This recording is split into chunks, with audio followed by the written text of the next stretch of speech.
Olá pessoal, meu nome é Eduardo, seja bem-vindo ao canal. Esse é um vídeo que faz parte da nossa série que trata sobre a história da minha família, onde eu relato alguns temas, algumas histórias relacionadas a algumas figuras que estão presentes aí na minha árvore genealógica.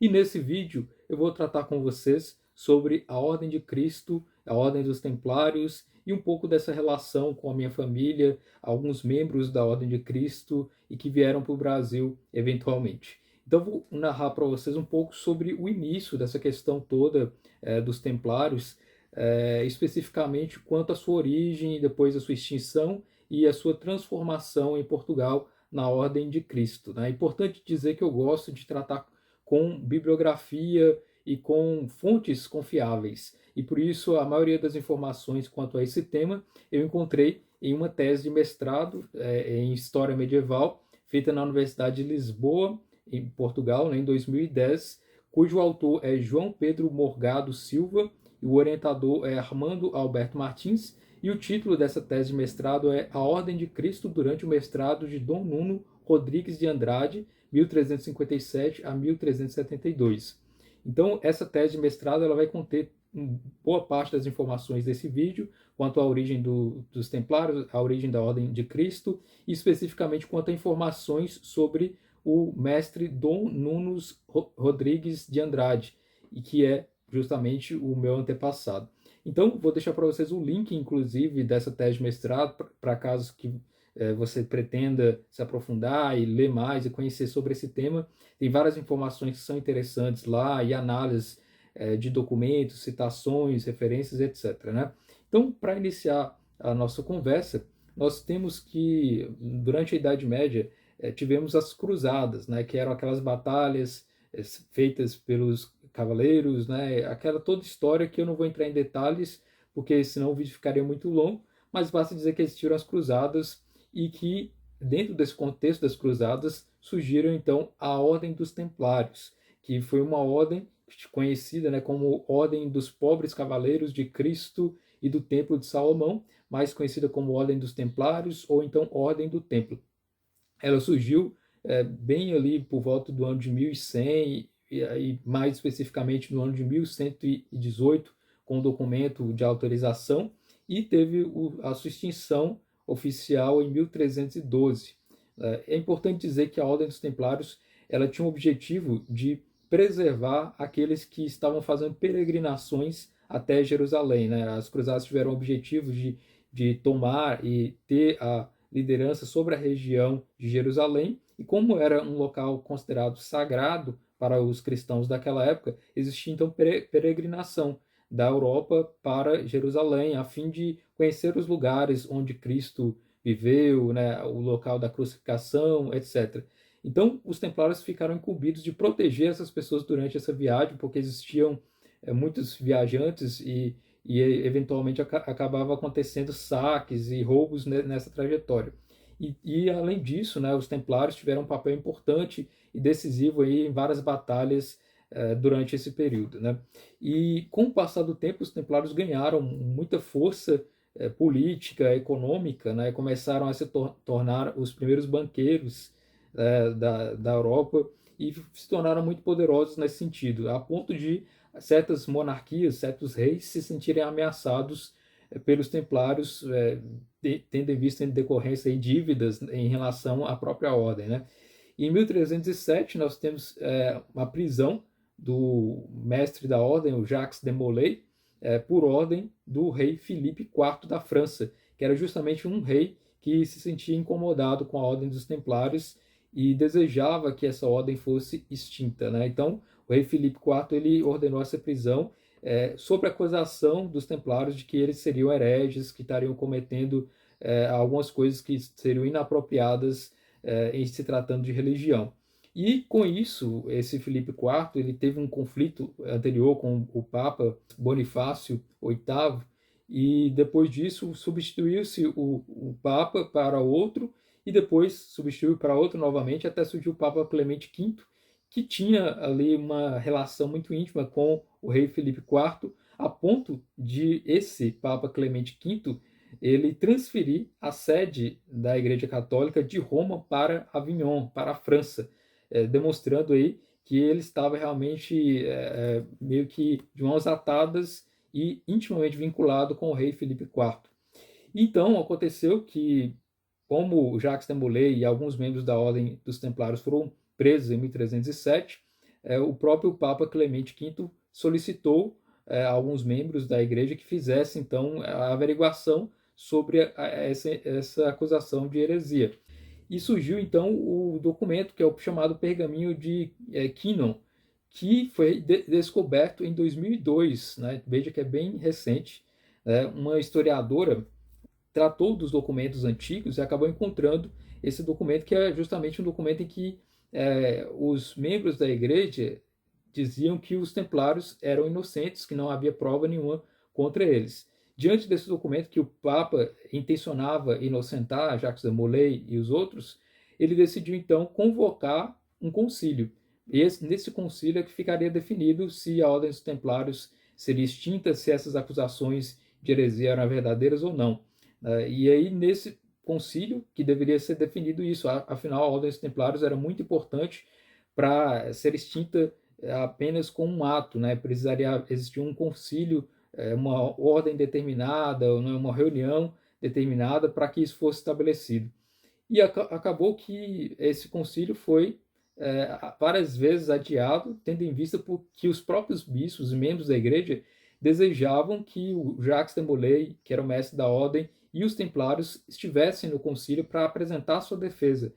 Como ele estava preso pelo rei Filipe IV da França, ele não teve esse direito de defesa. E o próprio concílio havia estabelecido que então a Ordem dos Templários não deveria ser extinta e que, eventualmente, né, Jacques de Molay não deveria ser condenado e que, portanto, a Ordem deveria continuar porque essas acusações eram infundadas. E esse foi aí o início dessa discussão toda nesse concílio em 1311 e 1312.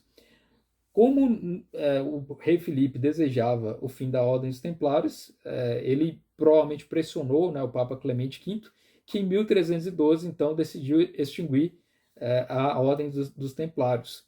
E só depois, 2 anos depois, é que Jacques de Molay foi julgado e foi então condenado por esses crimes falsos, né, como eu já mencionei, tanto que na história pode-se dizer assim que é uma das maiores injustiças processuais foi justamente essa a extinção da Ordem dos Templários, né, uma ordem que era fiel à Igreja, fiel a todos os cumprimentos da sua época, né? E nesse pergaminho de Quinon, como eu já mencionei, que foi descoberto em 2002 pela historiadora Barbara Flary, nele determinava que o próprio Jacques de Molay era inocente em 1308. Porém, em 1312 houve a extinção e ele estava justamente agora sem uma proteção papal. E aí, em 18 de março de 1314, que ocorreu então a morte de Jacques de Molay por ordenamento aqui da sua condenação desse processo infundado. Então, nós tivemos o fim da Ordem dos Templários em 1312. Os bens foram passados, muitos deles, para a coroa francesa, de cada país em que a Ordem dos Templários foi extinta, ou para a Ordem dos Hospitalares, que era outra ordem militar também. Contudo, em Portugal ocorreu uma diferenciação em relação ao restante da Europa, porque havia o rei Dom Dinis, e esse rei Dom Dinis de Portugal, ele tinha uma intensa relação com os templários, assim como seus predecessores, reis de Portugal, né, desde Dom Afonso Henriques, que também é meu antepassado, né? O Dom Afonso Henriques tinha uma íntima relação com os templários, fez várias doações de terras, enfim, havia essa relação da monarquia portuguesa com os templários. O rei Dom Dinis, então, solicitou que essa ordem dos templários fosse extinta apenas no nome, mas que os seus membros continuassem atuantes. Então, através dessa negociação do rei Dom Dinis com o Papa, foi estabelecido que a Ordem dos Templários iria ter um novo nome, por assim dizer, né? Seria renomeada para Ordem de Cristo, Ordem dos Cavaleiros de Nosso Senhor Jesus Cristo, que a gente conhece como Ordem de Cristo. Aí, isso foi um documento então feito pelo Papa João XXII. em 14 de março de 1319.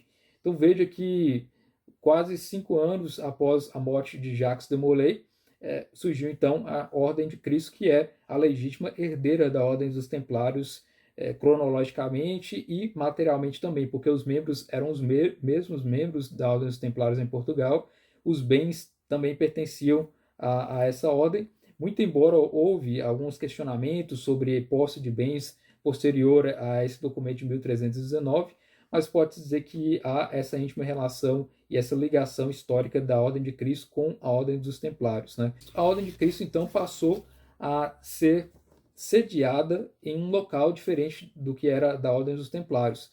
A Ordem dos Templários tinha sede na cidade de Tomar, né, que era a principal sede dos Templários.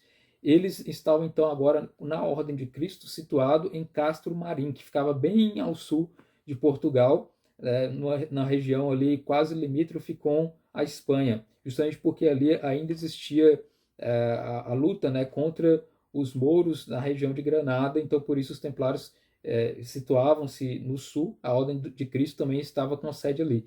Muito embora em documentos de 1321 já dizia que a sede deveria voltar a ser em Tomar, né?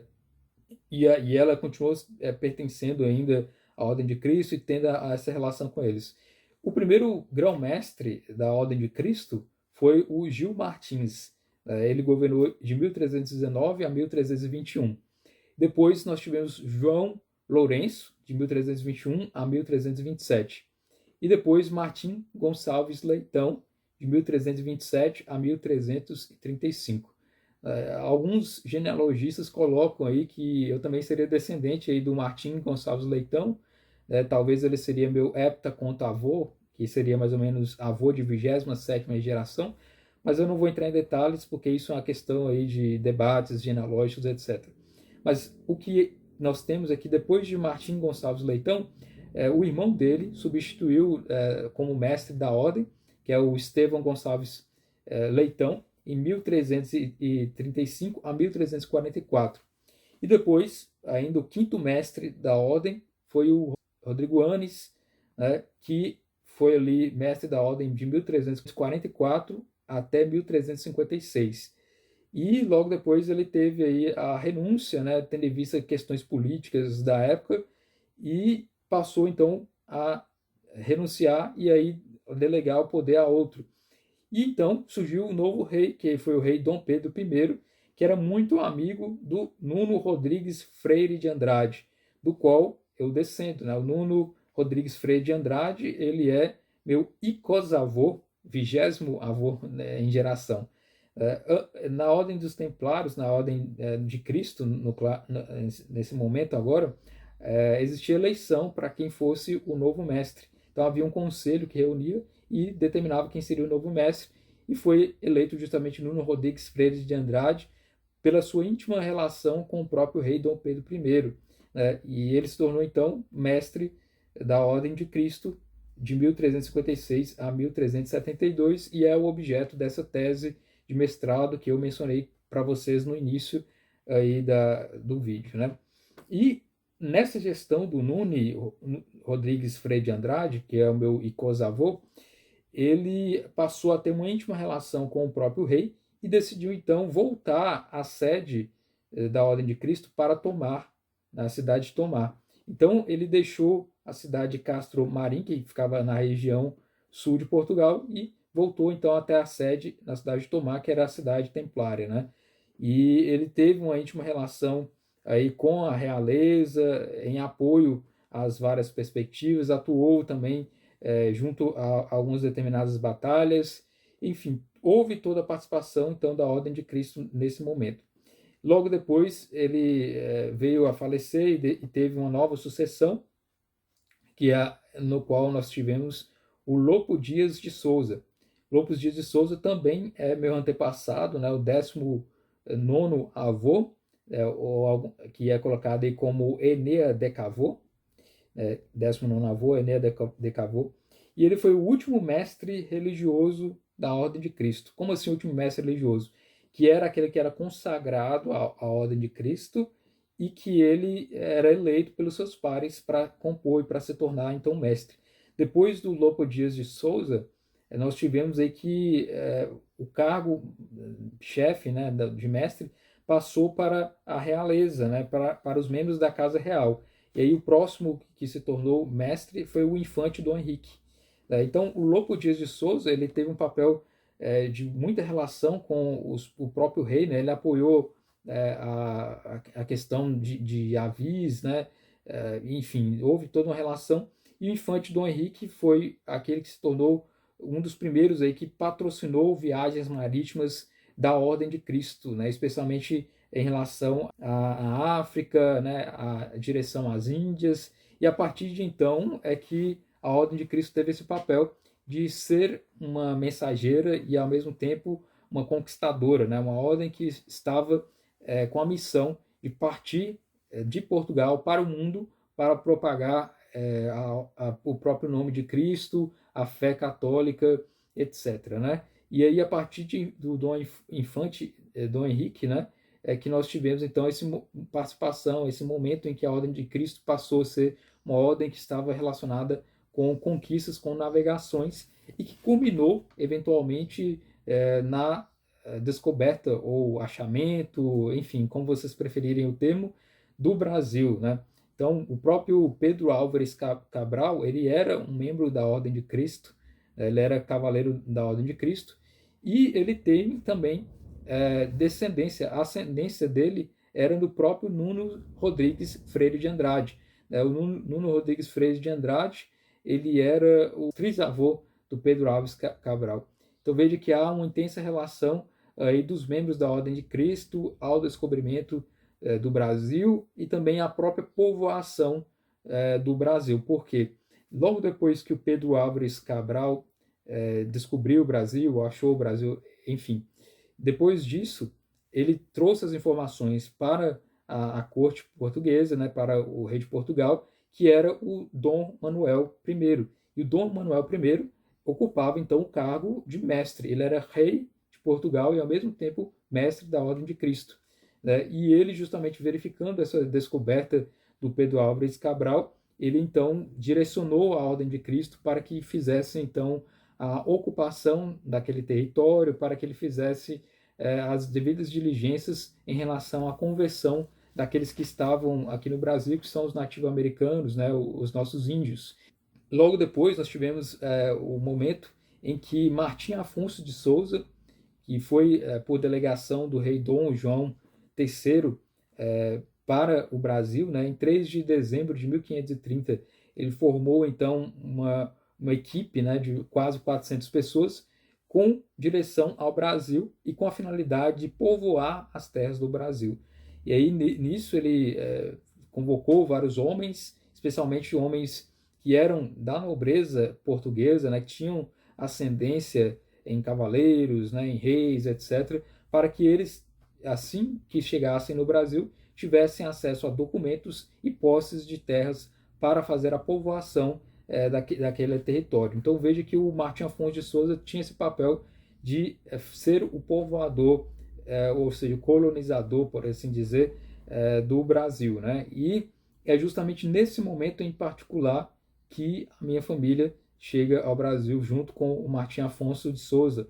A convite dele, né, um antepassado meu, Francisco Pinto Velho, ele tinha vários filhos, e ele também era membro da Ordem de Cristo, cavaleiro da Ordem de Cristo, e ele teve 3 filhos que vieram ao Brasil, que é o Francisco Pinto Novo, Rui Pinto e Antônio Pinto, do qual eu descendo. Né? O Antônio Pinto ele é o 14º avô, né? O tetradecavô, enquanto que o Francisco Pinto, o velho, ele é o 15º avô, o pentadecavô.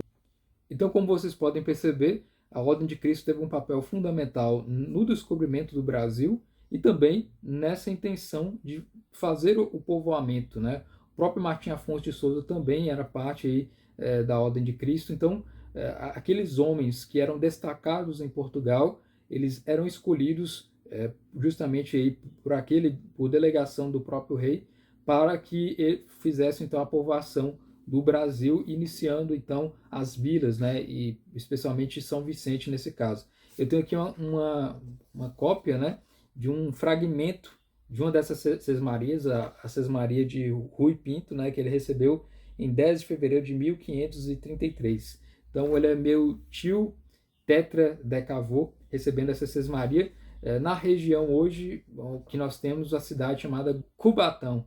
Né? Cubatão fica próximo a São Paulo e é justamente aí onde estava a sesmaria desse Rui Pinto, junto com o seu irmão Francisco Pinto.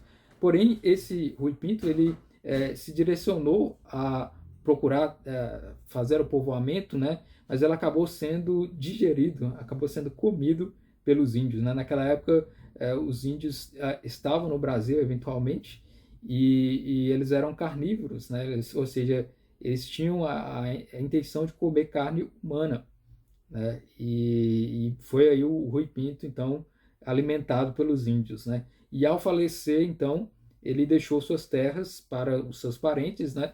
E aí é que nós temos maiores informações sobre a ascendência de Rui Pinto em um documento, né, de procuração dada ao pai dele em Portugal, né, o pai dele, Francisco Pinto, para outros membros da família, para que fizessem então a venda dessas terras de Sesmaria, e aí que nós descobrimos toda a ascendência, né, em relação ao Rui Pinto e ao Antônio Pinto. E nós temos aqui nesse livro, Memória para a História da Capitania de São Vicente, escrito pelo Frei Gaspar de Madre de Deus. É uma publicação da editora do Senado, que vocês podem adquirir na própria livraria do Senado, e tem também a versão digital gratuita no próprio site, né? Também vou deixar o link para que você possa adquirir.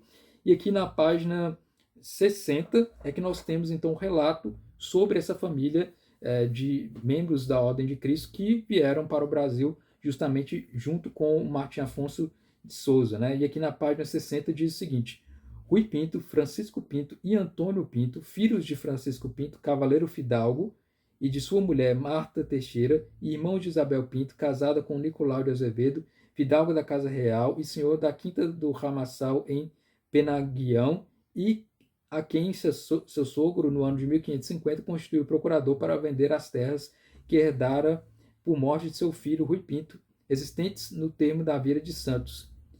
Então, que veja que trata sobre essa relação justamente desses nomes, né? E aqui cita, né, o documento, né, aqui transcrito pelo próprio Frei Gaspar de Madre de Deus.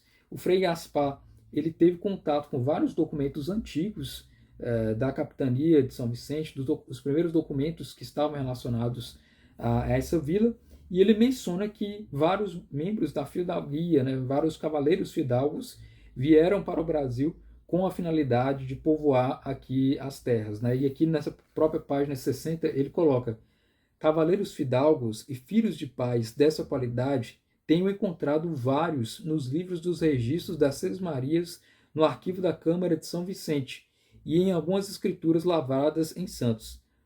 E aí ele menciona que esses cavaleiros fidalgos, eles eram os cavaleiros fidalgos da nobreza antiga. O que isso significa?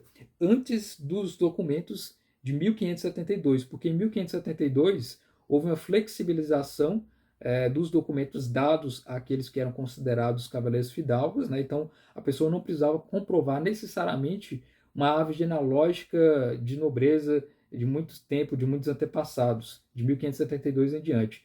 Esses que vieram para o Brasil são membros dos cavaleiros fidalgos com a ascendência nobre até o período medieval, né? Então é de 1572 para trás. Então por isso que ele menciona essa advertência que dada ao que esses membros que estavam chegando aqui no Brasil eram da antiga ascendência dos cavaleiros fidalgos, né? Então por isso não haveria dúvida quanto à linhagem dessas pessoas, justamente pelo fato de ser bem documentado, né, e tudo. E aqui na página 61, também desse mesmo livro, é mencionado que Rui Pinto era cavaleiro professo da Ordem de Cristo e casado em Lisboa com Dona Ana Pires Micel. A Francisco Pinto dá a tabelião Cristóvão Diniz o tratamento de cavaleiro fidalgo, sendo de testemunha em uma escritura lavada em Santos aos 23 de outubro de 1573, a qual conserva o capitão João Teixeira de Carvalho, comandante vitalício da fortaleza de Itapema. E aqui vai mencionar também, né? Antônio Pinto veio para a companhia de seus irmãos em 1540, convidado por Martim Afonso, o qual lhe fez mercê de vários ofícios e ordenou a seu locotenente que lhe desse terras. Em São Vicente, casou com uma neta de Jorge Pires, cavaleiro fidalgo, filha de seu filho Vicente Pires, vizinho de São Vicente. Então veja que aqui ele menciona justamente o Antônio Pinto, que veio em 1540, mencionado aqui a convite do próprio Martim Afonso para povoar o Brasil. E muitos brasileiros são descendentes desses nomes que eu mencionei, né, do Francisco Pinto, do Antônio Pinto, pessoas que vivem em São Paulo, especificamente nessa região, pessoas que vivem em Minas Gerais, nessa região entre São Paulo, Minas e algumas pessoas do Rio de Janeiro, que tem os descendentes, né, dessa família que tem aí toda essa ascendência. Por que eu digo isso? Porque existe a continuação da árvore genealógica, dos estudos genealógicos, feito justamente pelo estudioso, historiador Pedro Taques de Paz Leme. Ele escreveu 3 tomos, ele era um grande estudioso da genealogia brasileira, né, e atuou com os documentos diretamente e fez o compilado nesses 3 livros, onde ele apresenta justamente aquelas pessoas que eram consideradas descendentes aí desses antigos cavaleiros fidalgos que vieram para o Brasil para esse povoamento. Então, nesses 3 livros aqui, que é a coletânea de Nobiliarquia Paulistana, Histórica e Genealógica, ele vai tratar sobre esses que vieram com o Martim Afonso de Souza para o Brasil, a fim de fazer esse povoamento. Então, é isso, né? Minha família descende dessa parte de pessoas que eram membros da Ordem de Cristo, né? Especialmente aqui do Francisco Pinto e seus 3 filhos que vieram para o Brasil e que aqui se situaram, ganharam Sesmarias próximo à região de Cubatão, depois tiveram filhos e que foram se espalhando aí por todo o Brasil até chegar à nossa época atual. Então, milhares, centenas de pessoas são descendentes diretos aí desses que vieram aqui para o Brasil e também, eventualmente, daqueles que já estavam aqui dos índios brasileiros, né? Inclusive, eles tiveram, então, relação com os descendentes do índio Tibiriçá, que estava situado em São Vicente, amigo do padre Anchieta, né? Então vejo que há essa íntima relação do Brasil com essa ancestralidade da nobiliarquia portuguesa, ao mesmo tempo que há relação com os índios, com os africanos, com judeus convertidos, dentre outros, né? A história do Brasil ela é essa história de várias etnias, várias misturas, que temos então uma riqueza histórica que deve ser preservada, que deve ser estudada. Com o passar do tempo, nós descobrimos novas coisas que são realmente impressionantes na nossa história, que deveriam ser realmente estudadas com maior aprofundamento. Então é isso, espero que você tenha gostado desse vídeo, conhecido um pouco mais sobre essa parte da minha família, que eram membros aí da Ordem de Cristo, que vieram para o Brasil. E é isso, muito obrigado pela atenção e até o nosso próximo vídeo.